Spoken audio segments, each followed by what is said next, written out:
shop 打 full time 仲可以做咩系列？I am your Garnico。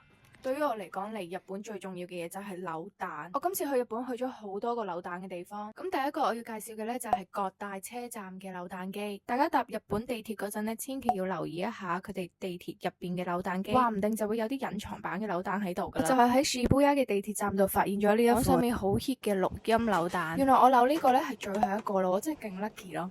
做工幾好，唔怪之得咁 hit 啦。第二個地方呢，就係位於池袋嘅 Sunshine City。雖然佢有超過3000部嘅扭蛋機，但係我覺得扭蛋好似冇咩特別，所以我就去咗呢一間，都係喺 Sunshine City 入邊嘅一樓扭蛋機鋪。呢度就多咗好多好啱我 taste 嘅扭蛋，就好似呢一隻 Mochichi 嘅銀仔收納器咁，又實用又得意。